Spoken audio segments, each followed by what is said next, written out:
I'm standing on my late grandfather's wraparound porch, watching my parents and sister climb out of their cars with the biggest smiles I've seen since Christmas morning. Behind them, two moving trucks rumble down Maple Street, their engines echoing off the Victorian houses that line this quiet neighborhood. Sarah waves at me like she's greeting an old friend, not someone she's about to evict from his own home.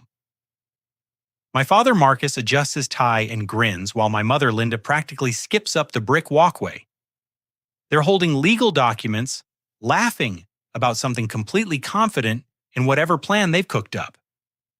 But I'm not moving from this spot, and I'm definitely not packing my belongings. 3 weeks ago, right after my college graduation ceremony, I quietly transferred this entire $1 million estate into an irrevocable trust with myself as the sole beneficiary. The manila folder in my hands contains documents they know absolutely nothing about. The past 6 months have been a whirlwind of legal battles, family drama, and painful discoveries about the people I thought I knew best. It all started last November when Grandpa Walter passed away peacefully in his sleep at 87 years old. The whole family gathered at Patricia Sullivan's law office downtown for the will reading, and everyone just assumed the estate would be split 3 ways among his children. I remember sitting in that stuffy conference room with its dark wood paneling and law books stacked floor to ceiling, watching my relatives whisper among themselves about how they'd divide up Walter's assets. Sarah had already started browsing interior design magazines, planning to modernize what she called his dusty old Victorian. My parents discussed selling his antique car collection to fund their upcoming cruise to Alaska. Nobody seemed particularly sad about losing the man who'd raised 3 children as a widower after Grandma Rose died young. When Patricia cleared her throat and began reading, the room fell silent. Walter had left his entire estate to me. The Victorian mansion on Maple Street, worth approximately $1.2 million, investment accounts totaling $800,000. His collection of vintage Corvettes valued at $300,000. Even his rare book collection and antique furniture. Everything went to his 22-year-old grandson, who just finished his business degree. The explosion of outrage was immediate and deafening. Marcus shot to his feet, his face turning crimson, as he demanded to know how this was possible. Linda burst into tears, sobbing about how unfair it was that her own father had cut her out completely. Sarah screamed that I must have poisoned Walter's mind against his own children, taking advantage of an elderly man's declining mental state. But I knew the truth that none of them wanted to hear. Walter hadn't been declining at all. His mind stayed sharp right until his final breath, and he'd made this decision after years of watching his children ignore him completely. While they were busy with their own lives, I was the one who visited every Sunday after church. I helped him fix the leaky kitchen faucet, organized his medications, and listened to his stories about serving in Korea and building his construction business from nothing. More importantly, I was the only one who noticed when local developers started circling the neighborhood like vultures, pressuring elderly homeowners to sell their properties for a fraction of their worth. Walter spent his last 2 years documenting their predatory practices, and he'd chosen me as his heir because he trusted me to continue protecting what he'd built. Within a week of the will reading, Marcus hired Jonathan Hayes, one of the most aggressive probate attorneys in the state. Hayes immediately filed paperwork to contest the will, claiming Walter had been mentally incompetent when he'd changed his beneficiary. My father was determined to prove that I'd manipulated a sick old man into giving me everything. The legal battles consumed the next 5 months. I continued living in Walter's house while finishing my final semester at State University, driving the 40-minute commute each day in his pristine 1967 Corvette. Every evening I'd return to find process servers waiting with new court documents or investigators, asking neighbors questions about Walter's mental state during his final years. Living alone in that big house gave me time to explore rooms I'd never really examined before. Walter's study was filled with filing cabinets containing decades of business records, family photographs, and personal journals. Reading through his handwritten entries, I discovered the depth of his disappointment with his own children. He'd written extensively about Marcus's gambling problems and the money he'd quietly loaned him over the years, never expecting repayment. He documented Linda's alcoholism and the embarrassing scenes she'd caused at family gatherings. Most painfully, he'd recorded Sarah's increasingly desperate requests for advance inheritance money to fund her husband's failing restaurant ventures. The journals revealed Walter's master plan. He'd deliberately left everything to me, initially knowing his children would fight the decision in court. This would give me time to mature and learn about handling wealth responsibly while watching how my relatives reacted to being cut out. Walter wanted me to see their true nature before deciding how to move forward. His final entry, dated just 3 days before his death, simply read, "Brendan has grown into the man I hoped he'd become. He visits because he loves me, not because he wants something from me. When the fighting starts, he'll understand why this had to be done. The choice of what happens next will be his to make." 3 weeks after my graduation ceremony, everything changed in the span of a single phone conversation. I was in Walter's kitchen making coffee when I heard my father's voice coming from the garden outside the open window. He was talking on his cell phone, pacing back and forth among Walter's prized rose bushes, completely unaware that I could hear every word he was saying. "Judge Crawford, this is Marcus Thompson," he said in the overly friendly tone he used when he wanted something. I wanted to follow up on our conversation from last week about my father's estate situation. I froze with the coffee pot halfway to my cup. Judge Robert Crawford was the probate judge assigned to our case, and hearing my father address him so casually sent ice water through my veins. "Yes, I understand these things take time," Marcus continued, "but my family really needs this resolved quickly. My daughter's been planning to move into the house, and we've already made commitments based on receiving the inheritance." There was a long pause while Crawford spoke on the other end. I crept closer to the window, straining to hear. "Absolutely, I appreciate everything you're doing for us," my father said. "And I want you to know that your next campaign is very important to our whole family. We'd be honored to make a substantial contribution to support your re-election. Something in the neighborhood of $25,000, assuming this unfortunate situation gets resolved in our favor." My blood turned to ice. My own father was bribing a sitting judge to steal my inheritance. I grabbed my phone and started recording, though I'd already missed the beginning of their conversation. "I think the mental incompetence angle is our strongest approach," Marcus said. "My father had been showing signs of dementia for months before he changed his will. It's obvious that Brendan took advantage of a confused elderly man who didn't understand what he was signing. That was a complete lie." Walter had been mentally sharp until his final day, capable of discussing complex financial matters and remembering details from decades past.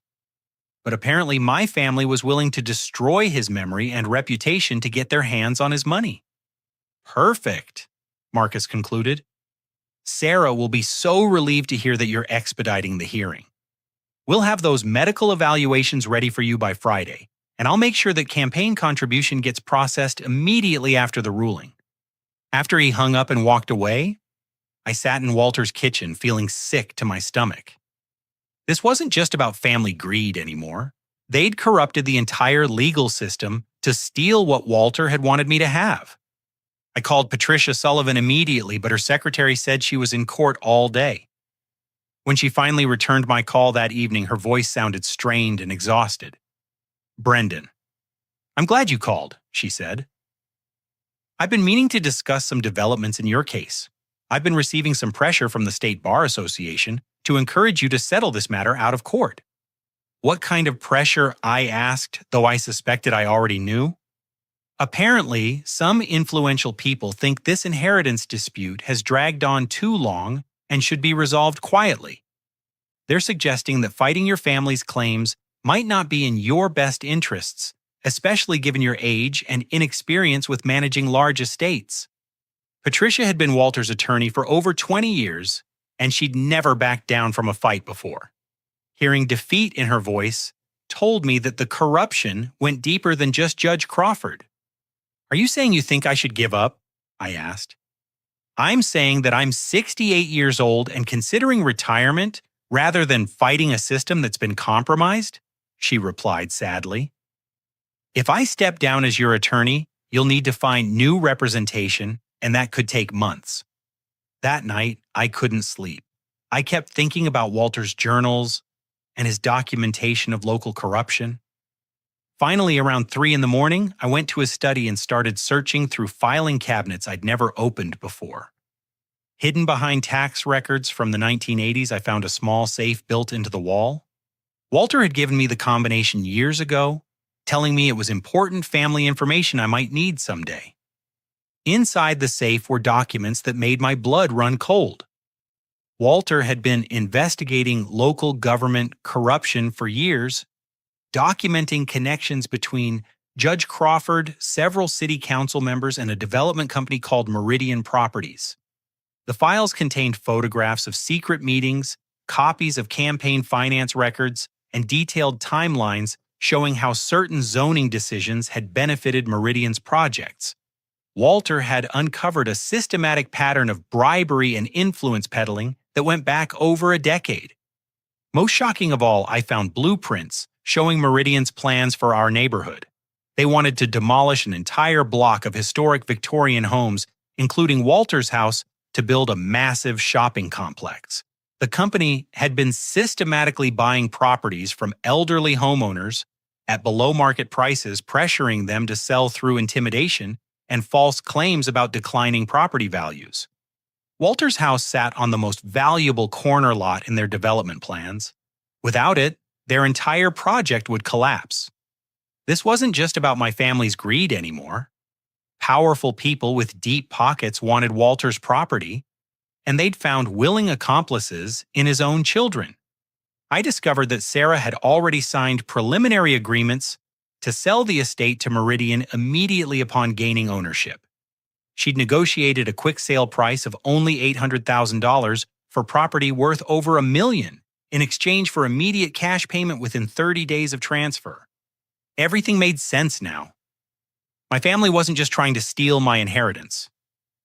They were pawns in a much larger conspiracy to destroy the neighborhood Walter had spent his life trying to protect.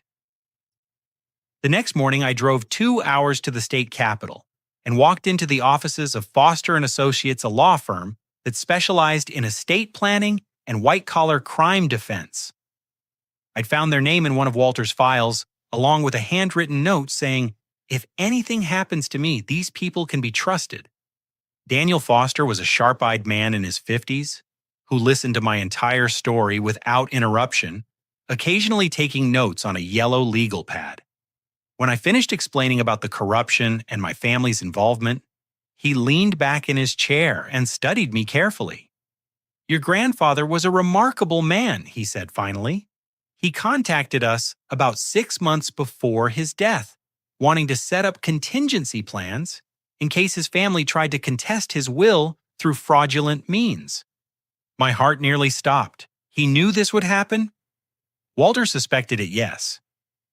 He'd been documenting corruption in your county for years, and he knew powerful people wanted his property. He also knew his children well enough to predict how they'd react to being disinherited. Daniel opened a file cabinet and pulled out a thick folder with my name on it. He left instructions for creating an irrevocable trust in your name, but only if you came here voluntarily after learning the full scope of what you were facing. He wanted you to understand the stakes before taking this step. Creating the trust required extensive documentation proving my mental competency and financial understanding. Daniel arranged for comprehensive psychological evaluations, financial literacy tests, and recorded statements explaining my decision-making process. We completed everything in absolute secrecy over the course of a week, working evenings and weekends to avoid detection. The irrevocable trust made me the sole beneficiary and trustee of Walter's entire estate, Once established, the trust couldn't be altered or dissolved by court order, even if I was declared mentally incompetent. The property would remain protected regardless of what legal challenges my family might mount. But while I was securing the inheritance legally, my relatives were mounting their own offensive on a completely different front. My cousin Ashley called me Wednesday evening, her voice shaking with worry. "Brendan, I need to tell you something that Sarah made me promise not to share," she said. "She's been spreading rumors around town about your mental health, telling people that you've been acting strange since Walter died." "What kind of rumors?" I asked, though I dreaded the answer. "She's claiming you've been talking to yourself in the house, staying up all night rearranging Walter's belongings and making paranoid accusations about family members trying to steal from you. She told my mom that you've been acting so erratic that she's worried about your safety." The manipulation was more sophisticated than I'd expected. Sarah wasn't just challenging my legal right to the inheritance.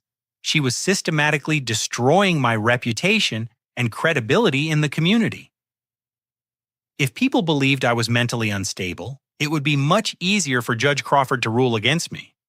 "There's more," Ashley continued reluctantly.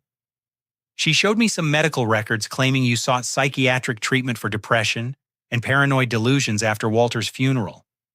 "Those are completely fake," I said immediately. "I've never seen a psychiatrist in my life." "I know they're fake, but they look really official. Sarah has been showing them to people around town, building support for the idea that you're not capable of managing Walter's estate." The forgeries were sophisticated enough to fool casual observers.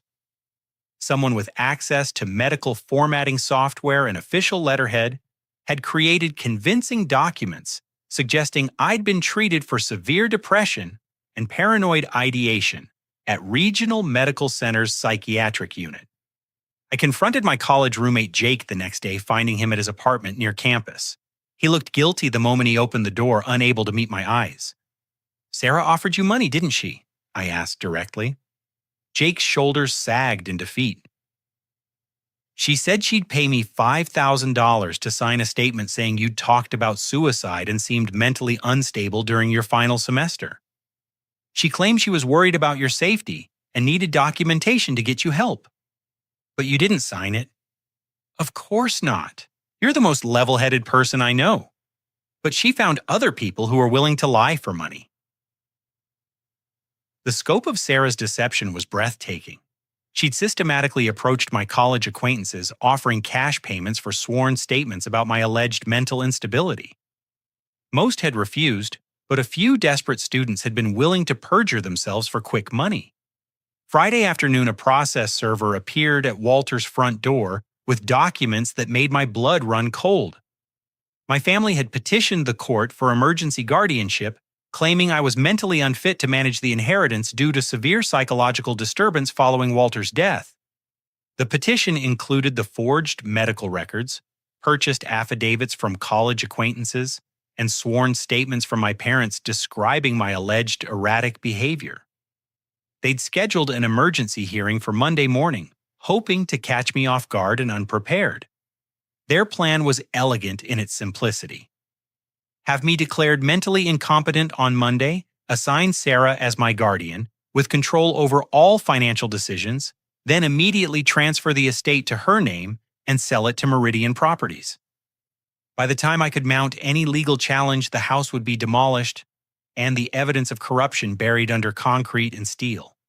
Saturday night, I sat in Walter's study reading his journals one final time, preparing for what I knew would be the fight of my life. Sunday morning would bring my family to the door with moving trucks, confident that their conspiracy had succeeded. They had no idea that while they'd been forging documents and bribing judges, I'd been quietly moving all of Walter's assets beyond their reach forever. As I watched the sun set over the neighborhood Walter had loved so much, I felt his presence in every corner of the house he'd built with his own hands. Tomorrow would determine whether his legacy survived or whether corruption and greed would finally tear apart everything he'd worked to protect. Sunday morning arrived crisp and clear with autumn sunlight filtering through the maple trees that gave our street its name. I stood at the living room window, watching my family's cars turn the corner, followed by two enormous moving trucks. Sarah was riding in the passenger seat of the first truck, pointing toward the house and gesticulating excitedly to the driver. My parents climbed out of their sedan, both dressed in their finest clothes as if they were attending a celebration rather than an eviction. Marcus wore his lucky navy suit, the one he'd worn to Sarah's wedding and my graduation ceremony. Linda had on her pearl necklace and the smile she usually reserved for church functions and neighborhood association meetings. Sarah bounded out of the moving truck like a kid on Christmas morning, already barking orders at the crew about which boxes should go where. She was carrying a leather portfolio that I assumed contained all her forged documents and fraudulent court orders. Behind them, movers began unloading dollies and moving blankets, preparing to strip the house of everything Walter had accumulated over 8 decades of life. They approached the front porch with absolute confidence, chatting and laughing among themselves. Sarah pulled out her phone to take a selfie in front of what she clearly believed was now her house, probably planning to post it on social media with some caption about finally getting what she deserved. But as they climbed the steps, their expressions began to change. I was standing on the porch as they'd expected, but I wasn't alone, and I definitely wasn't packing my belongings into cardboard boxes. Beside me stood a man in a dark charcoal suit who looked nothing like anyone they'd ever seen before. He was tall and lean with graying temples and the kind of steady gaze that came from years of interrogating people who thought they were smarter than the law. His posture radiated authority, and the way he studied my approaching family members suggested he knew far more about them than they could possibly imagine. Agent William Thompson of the Federal Bureau of Investigation had arrived at dawn carrying a briefcase full of evidence and federal arrest warrants that would change everything about this Sunday morning confrontation.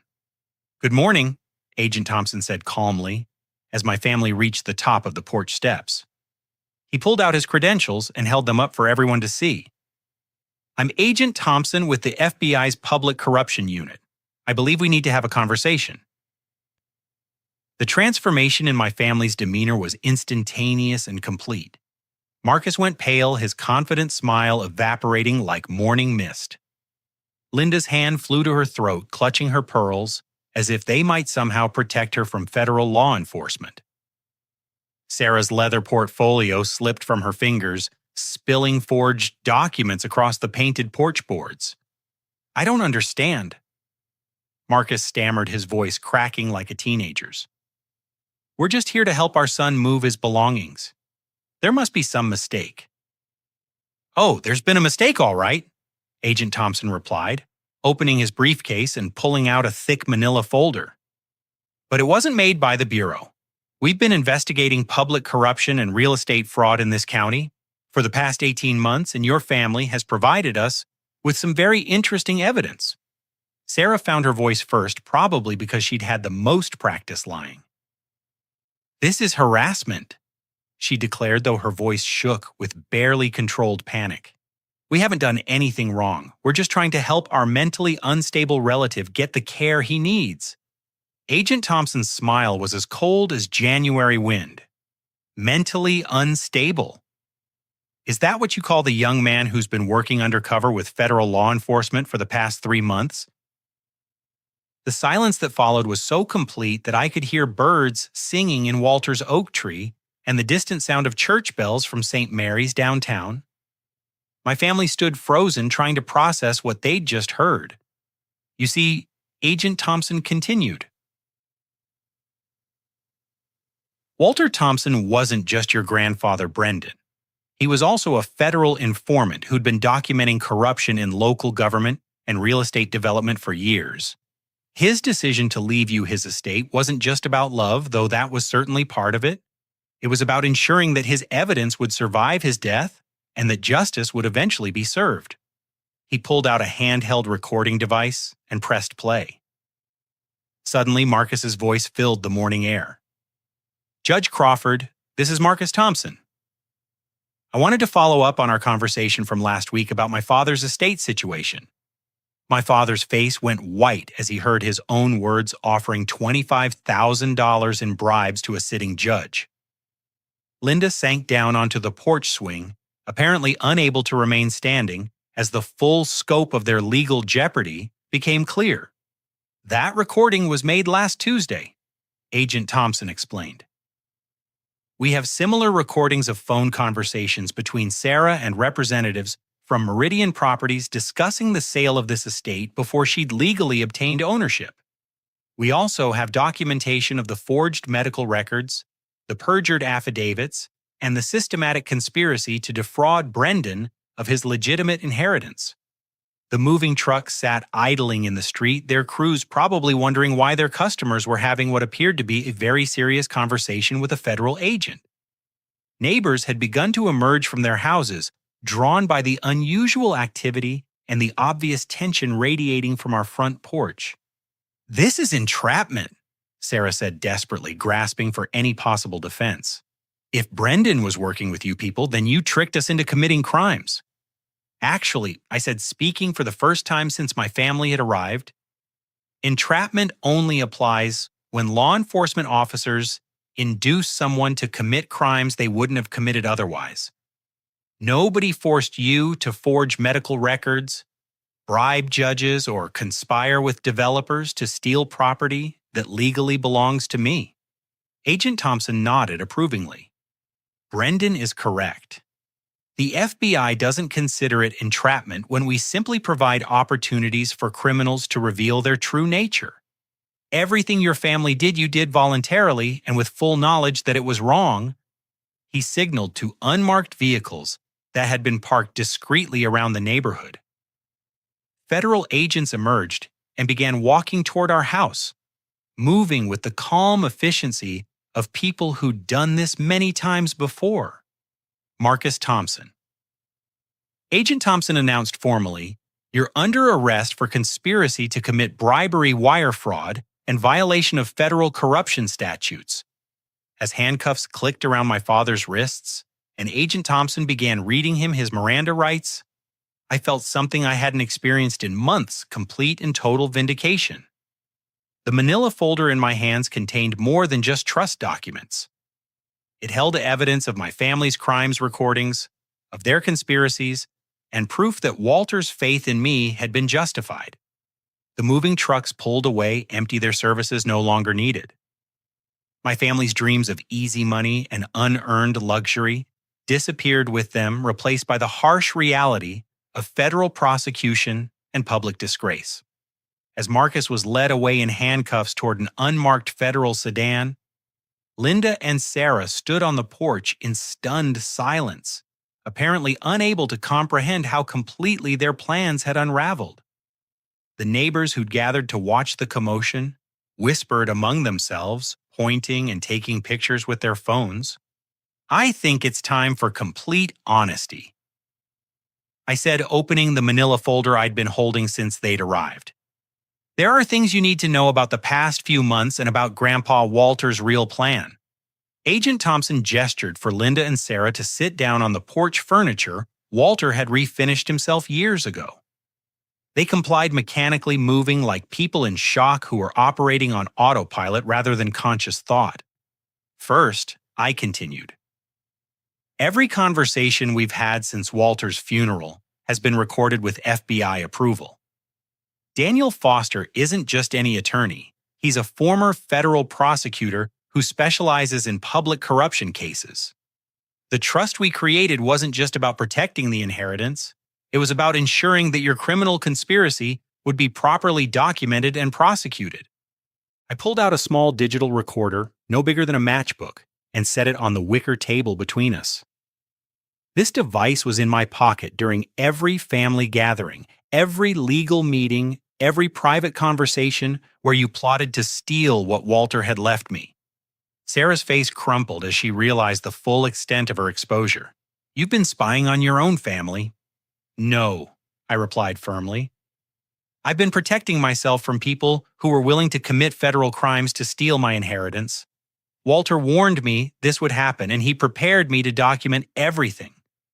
Agent Thompson opened his briefcase again and pulled out a thick file folder labeled Operation Maple Street. Inside were photographs of secret meetings between my family and Meridian Properties, executives' transcripts of recorded phone calls, and copies of bank records showing suspicious financial transactions. Your grandfather recruited Brendan 3 months before his death, Agent Thompson explained. Walter had been working with our public corruption unit for over a year documenting systematic fraud in local real estate development and government contracting. He knew his own children were involved in the conspiracy, and he wanted to ensure they'd be caught in the act after his death. The revelation hit Linda like a physical blow. Walter knew he knew what we were planning. He knew you'd been meeting with Meridian Properties for months before he died, I confirmed. He knew about the preliminary sales agreements, the pressure to sell below market value, and the bribes you'd arranged with Judge Crawford. He also knew about Sarah's gambling debts and the money she'd borrowed against her expected inheritance. Sarah's mouth fell open. How could he possibly know about that? Because he wasn't the senile old man you thought he was, I said. Walter had private investigators documenting your activities for months. He knew about your husband's failing restaurant, your underwater mortgage, and the loan sharks who were pressuring you for repayment. He knew exactly why you needed quick access to his money. Agent Thompson spread photographs across the table showing Sarah entering a downtown office building that housed several payday loan companies and check-cashing operations. Other photos showed her meeting with men who were clearly not legitimate business people. The people you borrowed money from don't file reports with credit agencies, Agent Thompson said coldly. They prefer more direct collection methods.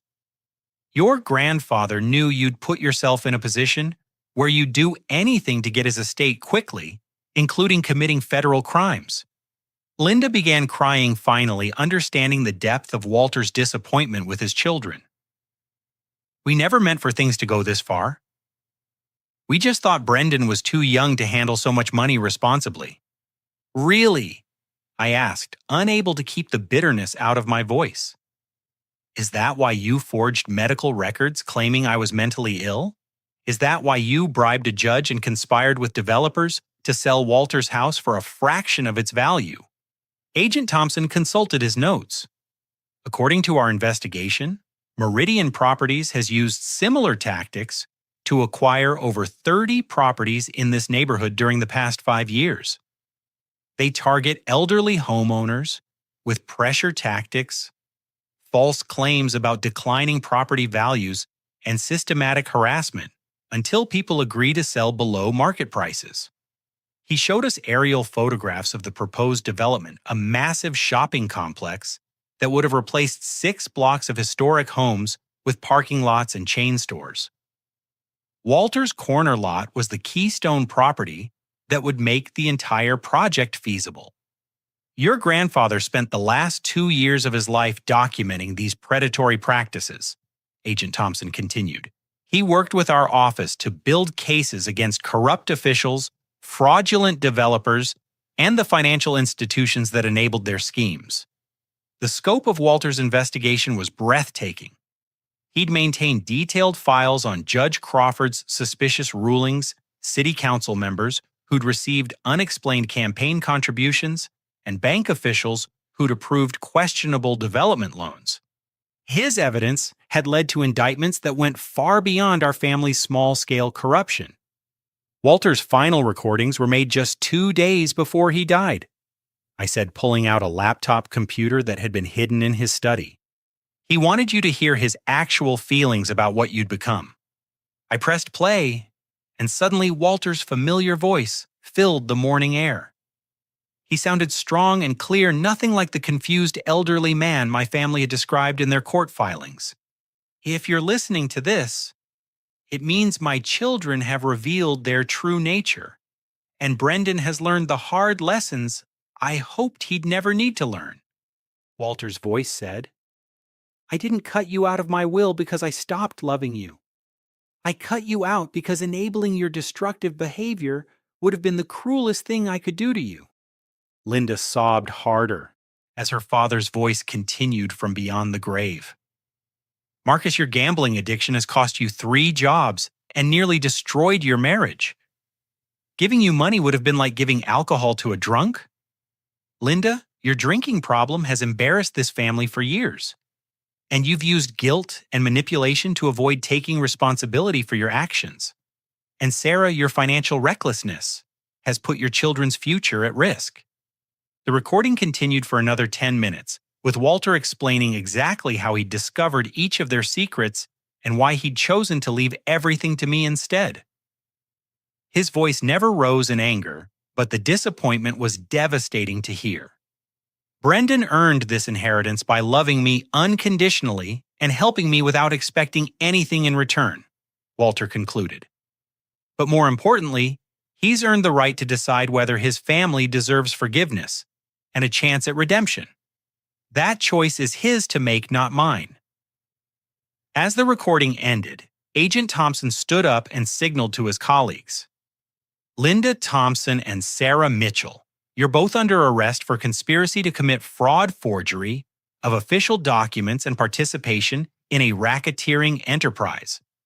While they were being processed and read their rights, I sat alone on Walter's porch holding the trust documents that would protect his legacy forever.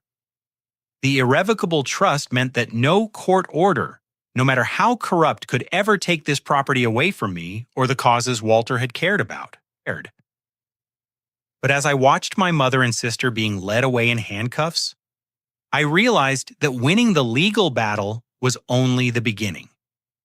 The harder question was what to do with the victory Walter had made possible, and whether his children could ever learn the lessons he died hoping they'd understand. 6 months after that Sunday morning confrontation, I sat in a federal courthouse downtown, watching Judge Patricia Williams sentence the people who'd once been the most important figures in my life. The courtroom was packed with reporters, neighborhood residents, and other victims of the corruption ring that Walter's investigation had exposed. Marcus was the first to face judgment. He stood before the bench wearing an orange jumpsuit and handcuffs, a far cry from the confident businessman who'd tried to bribe his way to my inheritance. His gambling addiction had cost him his job, his reputation, and now his freedom. Marcus Thompson. Judge Williams announced, "You are hereby sentenced to 2 years in federal prison for conspiracy to commit bribery and wire fraud. Additionally, you will serve 2 years of supervised probation and perform 500 hours of community service upon your release." My father accepted his sentence without visible emotion, though I noticed his hands shaking as the bailiff led him away. His attorney had negotiated a reduced sentence in exchange for cooperation with ongoing corruption investigations. But 2 years would still give him plenty of time to think about the choices that had brought him to this point. Sarah's sentencing was more difficult to watch. She'd lost significant weight during the months of legal proceedings, and her usually perfect appearance had deteriorated to the point where she looked like a stranger. Her husband had filed for divorce and moved their children to another state, leaving her completely alone to face the consequences of her actions. Sarah Mitchell. Judge Williams said, "You are sentenced to 18 months in federal prison for fraud forgery and conspiracy. You will also serve 3 years of supervised probation and pay restitution to the victims of your fraudulent schemes." Sarah began crying as she was handcuffed, finally understanding that her desperate attempts to solve financial problems through criminal means had cost her everything she'd claimed to be trying to protect. Her children would grow up knowing their mother was a convicted felon. Linda received the lightest sentence because her role in the conspiracy had been more limited. Judge Williams sentenced her to 2 years of probation, 6 months of house arrest, and 1,000 hours of community service. She would avoid prison, but her reputation in the community where she'd lived her entire life was permanently destroyed. The biggest fish in Walter's corruption investigation was Judge Robert Crawford himself. His sentencing hearing had taken place the week before, resulting in a 10-year federal prison sentence for accepting bribes, obstruction of justice, and abuse of his judicial office. The FBI had uncovered evidence that he'd been taking payments from developers and attorneys for over a decade, affecting hundreds of cases and thousands of lives. Meridian Properties and its executives faced even harsher justice. The company was dissolved entirely, with its assets seized to pay restitution to the families they'd defrauded.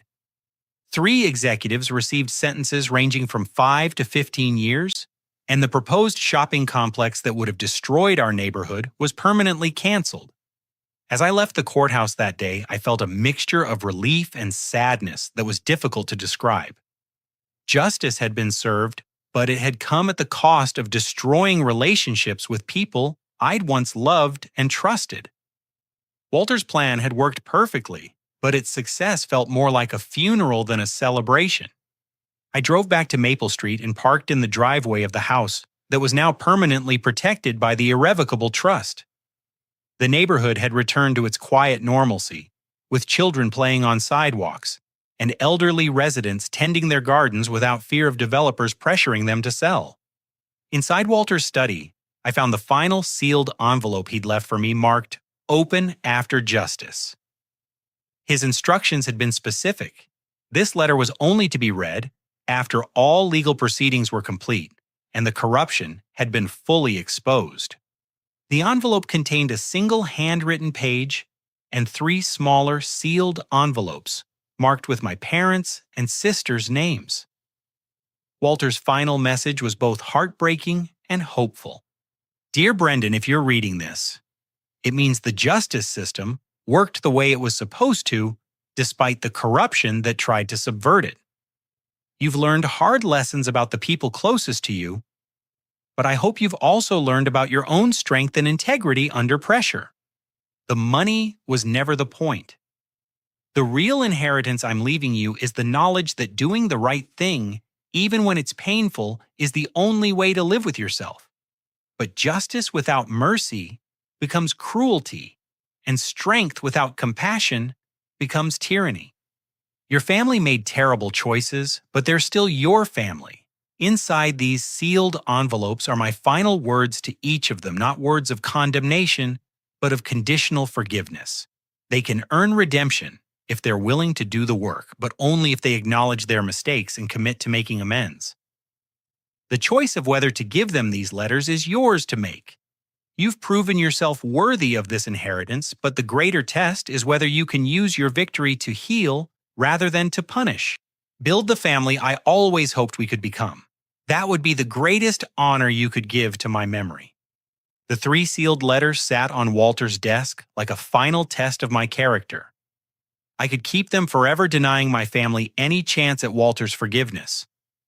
Or I could honor his deeper wisdom about redemption and second chances even for people who'd betrayed my trust in the cruelest possible ways.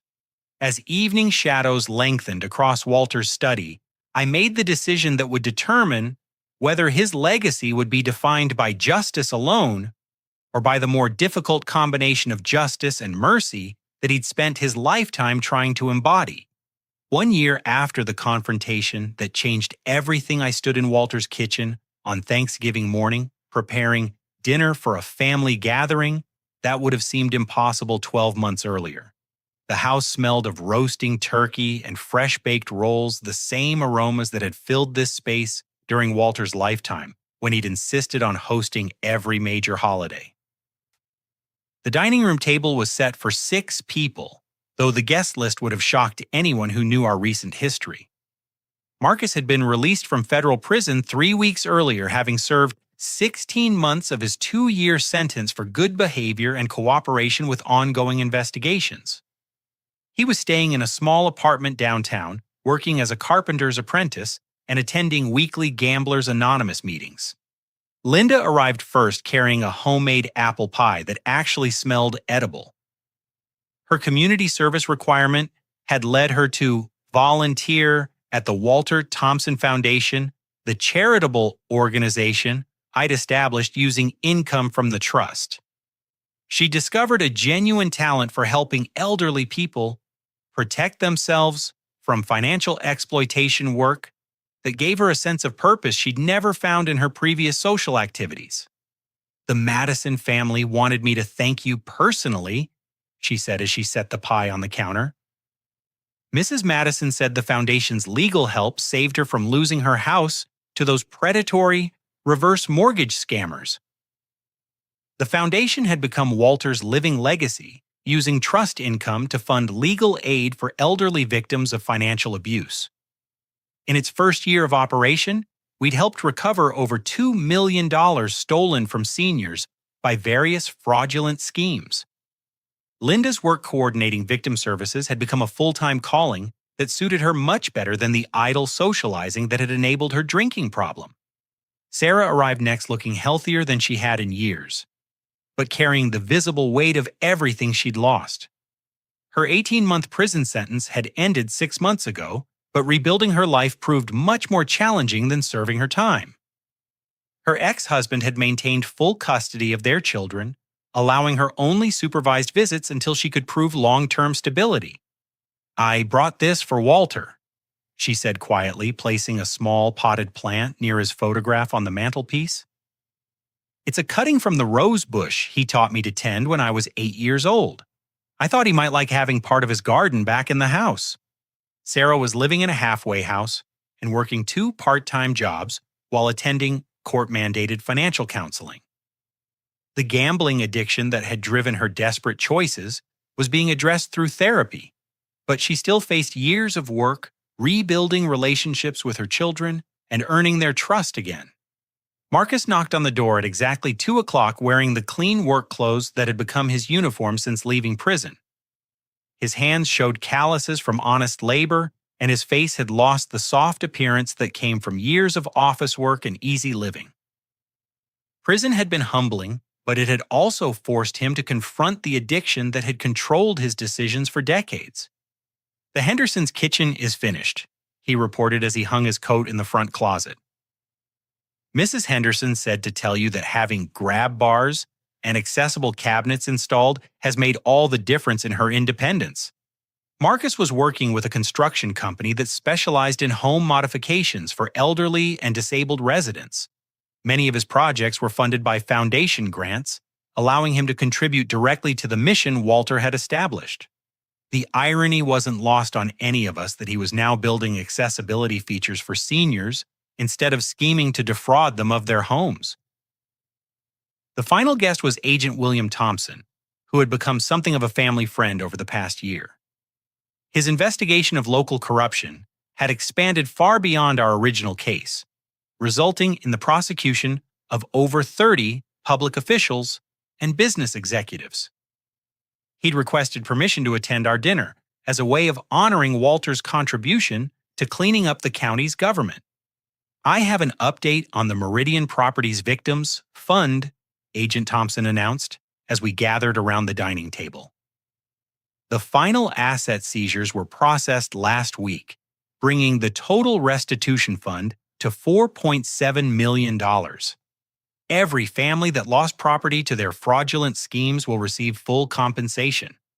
As we held hands around the table, I felt Walter's presence in every corner of the room he'd loved so much.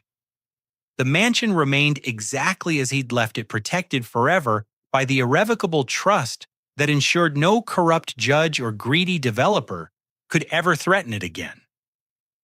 But the house had become more than just a memorial. It was now the headquarters for a foundation that carried Walter's values into the future. Before we eat, I said, "I want to read something that Walter left for this moment." I pulled out the final letter from his sealed envelope, one I'd never shared before because it was meant specifically for the day when his family had learned to choose love over greed, truth over deception, and service over selfishness. "My dear family." Walter's letter began, "If you're hearing these words, it means you've traveled the difficult path from betrayal to redemption, from selfishness to service, from destruction to healing. The money I left to Brendan was never about rewarding one person and punishing others. It was about creating the conditions where my family could learn what truly matters in life. Wealth that isn't earned becomes a curse that destroys character. Forgiveness that isn't earned becomes enabling that prevents growth. But wealth used wisely and forgiveness earned through genuine change can transform lives and communities in ways that purely inherited money never could. You've learned that real security comes from integrity, not from accumulated possessions. You've discovered that genuine satisfaction comes from serving others, not from serving yourselves. Most importantly, you've proven that family bonds can survive even the worst betrayals if people are willing to do the hard work of earning back trust. The foundation you've built together will outlive all of you continuing to protect vulnerable people from the kind of exploitation that nearly destroyed our own family. That legacy is worth more than any amount of money I could have left in a bank account. As I finished reading, tears were flowing freely around the table. Even Agent Thompson seemed moved by Walter's final words and the transformation they'd inspired in people who'd once seemed beyond redemption. Walter always said that the measure of a life wasn't what you accumulated, but what you left behind that made the world better. I continued. He left behind a family that learned to choose service over selfishness, truth over convenience, and love over money. We spent the rest of the afternoon sharing stories about Walter's influence on our lives, laughing about his stubborn insistence on repairing everything himself and planning future foundation projects that would honor his memory.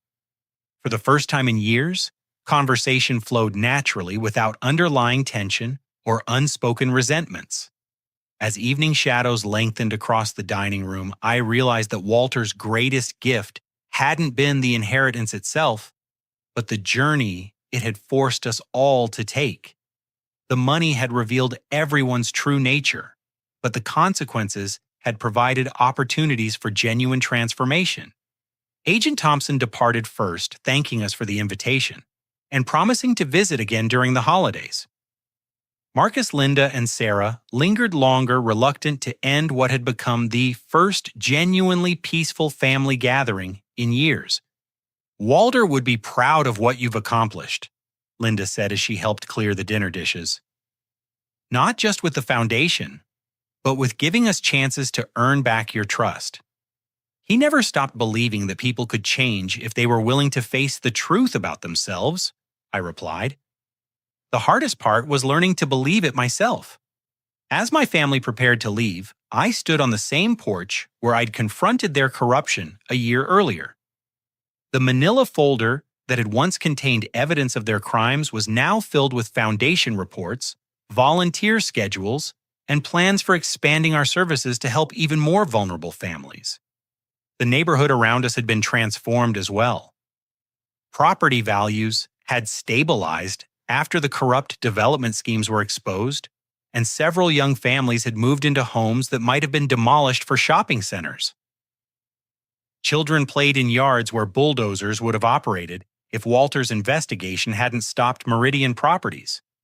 "Before you go," I said, "I want you to know that Walter left specific instructions about the foundation's future.